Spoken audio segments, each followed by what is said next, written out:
Pemirsa, grup band asal Yogyakarta Jikustik belum lama ini merasa sangat kecewa dengan ulah mantan manajernya bernama Endo yang dengan sengaja telah membawa kabur surat-surat kerja sama Jikustik dengan perusahaan rekaman mereka.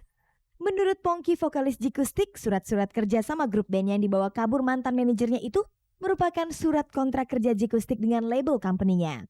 Sialnya, surat-surat kontrak kerja yang dibawa kabur itu justru yang berbentuk asli. Praktis dengan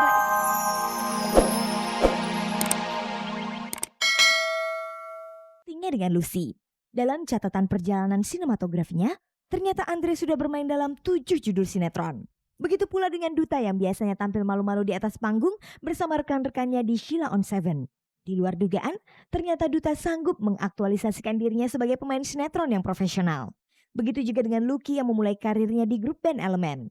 Rupanya Lucky juga mahir mengolah aktingnya di dunia seni peran. Pemunculan nama-nama penyanyi itu dalam jagat sinetron Indonesia tentu saja mengundang sejumlah pertanyaan banyak orang. Apakah dengan bernyanyi saja mereka bisa dikatakan belum memperoleh materi yang cukup? Kalau untuk saya sih kalau ngelihatnya dari segi materi gitu kayaknya juga malas gitu ngerjain. Cuman saya sendiri akhirnya memutuskan untuk masuk ke dunia acting ini bukan semata-mata karena itu gitu. Karena kalau hitungannya cuman karena duitnya wah jelas nggak nutup banget. Cuman funnya tuh fun banget gitu loh. Terus di sini aku bener-bener excited gitu ngerjainnya. Karena ini bener-bener hal yang baru untuk aku. Kalau nyanyi itu senangnya kita nggak perlu kerja capek-capek. Paling maksimal 2 jam, 3 jam kita show selesai dapat uang. Tapi kalau sinetron kan butuh waktu, butuh ya lama lah, termnya lama. Tapi kalau menurut saya ya kalau soal gede-gedean sih sebenarnya memang gedean di sinetron. Kalau masalah honor tuh sama-sama aja ya. Kalau misalnya memang show-nya banyak juga imbang juga hasilnya. Terlepas dari alasan itu, sebenarnya apa yang menjadi pertimbangan mereka bermain sinetron? Mungkin basic gue pertama kali dulu penyanyi dan sekarang mulai ke sinetron. Kenapa gue ambil itu? Karena buat gue itu masih dalam lingkup entertain. Jadi gue masih mau untuk mencoba dan itu merupakan tantangan buat gue, kesempatan buat gue. Jadi nggak ada salahnya gue ambil. Gue memang suka juga. Aku curious gitu ya tentang dunia acting ini karena dengan kapasitas aku yang jelas-jelas nggak punya pengalaman acting sebelumnya itu banyak banget orang nawarin gitu. Jadi aku pikir ini orang lihat apanya sih gitu, kepede banget gitu nawarin ke saya gitu. Padahal kan saya juga nggak pernah punya pengalaman acting apa-apa. Tapi ngelihat dari situ saya jadi penasaran sendiri, gue bisa nggak ya gitu. Kalau sinetron itu kebetulan sebelum band ini mulai rekaman udah pernah ikutan sinetron, terus pas ditawarin pertama kali ditawarin sinetron lagi pas udah bergabung sama Elemen itu saling mendukung gitu. Jadi gue juga nawarin wah lagu gue jadi soundtrack ya gitu, terus mereka juga setuju, jadinya ada imbal balik.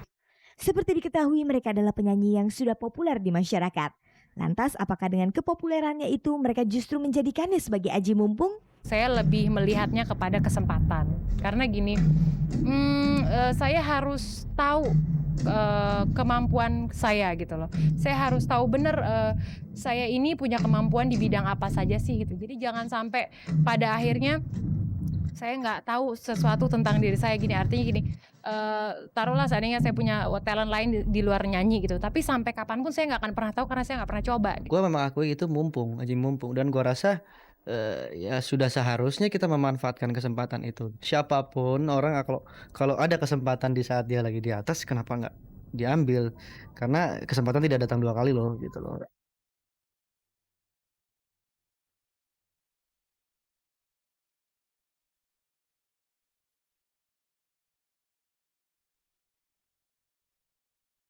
That don't impress me. Pemirsa, berikut ini kita simak liputan hangat dan menarik yang berhasil dihimpun tim Cek Nadi Cek.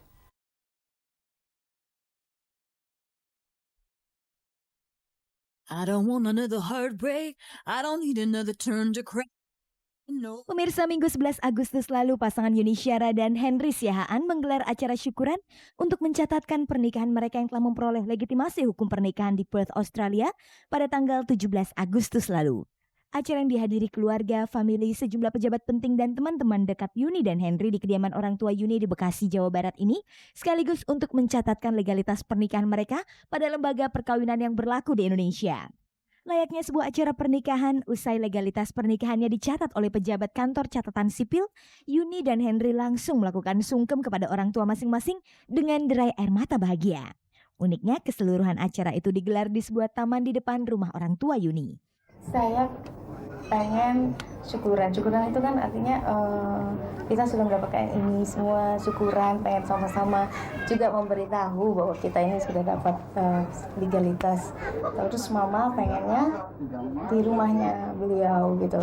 Terus kalau di rumah ini kan juga sempit, tapi di samping sini ada taman.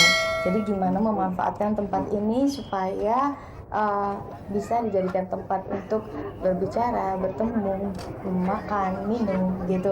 Akhirnya timbul konsep seperti ini. Jadi nyaman tapi tidak hingar-bingar gitu. Impian Yuni dan Henry untuk memperoleh legalitas pernikahannya memang sudah tercapai. Lantas bagaimana dengan impian mereka untuk memiliki momongan? Mudah-mudahan langgeng lah ya. Gak mau juga gitu-gitu terus. Maksudnya jadi pembicaraan hal-hal yang itu-itu saja gitu. Seolah-olah gak ada yang menarik dari seorang Yuni atau gak ada prestasi yang menarik dari seorang saya gitu. Sebagai kado istimewa atas acara itu, Yuni dan Henry kemudian dihadiahi satu lagu oleh Krisdayanti. Dan bersama-sama dengan Yuni, Krisdayanti mendendangkan lagu Mencintaimu.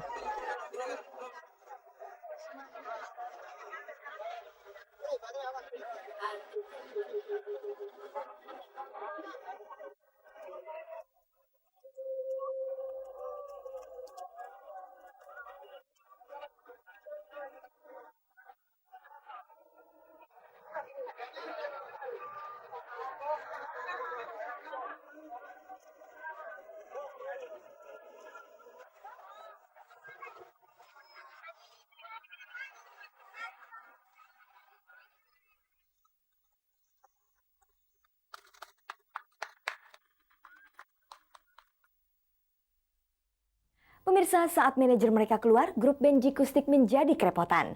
Pasalnya, sang manajer yang bernama Endo membawa seluruh surat-surat kontrak kerja Jikustik dengan pihak lain, sehingga membuat grup band asal Yogyakarta ini kehilangan semua jadwal show-nya.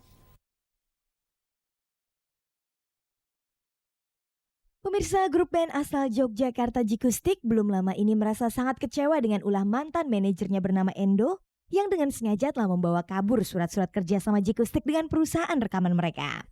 Menurut Pongki, vokalis Jikustik, surat-surat kerja sama grup band yang dibawa kabur mantan manajernya itu merupakan surat kontrak kerja Jikustik dengan label company-nya.